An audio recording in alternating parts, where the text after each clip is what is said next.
கன்னியாகுமரியில் உள்ள புதுசாக திறந்துருக்கிற கண்ணாடி பாலம் வந்துட்டு பார்த்திங்கன்னா வியூ வந்துட்டு இந்த மாதிரி தான் இருக்கும். அந்த சைடு வந்துட்டு பார்த்திங்கன்னா விவேகானந்தர் மண்டபம், இந்த சைடு வந்துட்டு பார்த்திங்கன்னா திருவள்ளுவர் சிலை. இந்த ரெண்டுத்தையும் இணைக்கக்கூடிய வகையில் தான் இந்த கண்ணாடி பாலம் வந்துட்டு அமைச்சிருக்காங்க.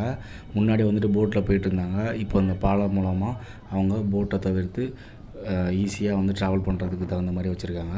சென்டரில் வந்துட்டு பார்த்திங்கன்னா கண்ணாடி பாலம் இருக்கும். அது வழியாக நம்ம ட்ராவல் பண்ணும்போது கீழே உள்ள கடலோட வியூ வந்து நம்ம வந்து பார்க்கும்போது உண்மையிலேயே ரொம்ப தெளிவாக இருக்கும், நேச்சுரலாக இருக்கும், பார்க்கறதுக்கே ரொம்ப வித்தியாசமாக இருக்கும். அதோடு மட்டும் இல்லாமல் சைடில் 2 ரெட் காம்ப்ளெட் போட்டிருக்காங்க. அது வழியாகவும் நடந்து போகலாம். இப்போ நீங்கள் பார்த்துக்கிட்டு இருக்க வியூ வந்துட்டு பார்த்திங்கன்னா லெஃப்ட் சைடில் பார்த்தா கடல், ரைட் சைடில் பார்த்தா கடல், ஸ்ட்ரைட்டாக பார்த்தா விவேகானந்தர் மண்டபம், பேக் சைடில் பார்த்தா திருவள்ளுவர் சிலை, சென்டரில் கண்ணாடி பாலம். பார்க்குறதுக்கான சான்சஸ் உங்களுக்கு கிடச்சிச்சின்னா கண்டிப்பாக ஒன் டைம் விசிட் பண்ணுங்கள். உண்மையிலேயே அருமையாக இருந்துச்சு. Thank you friends.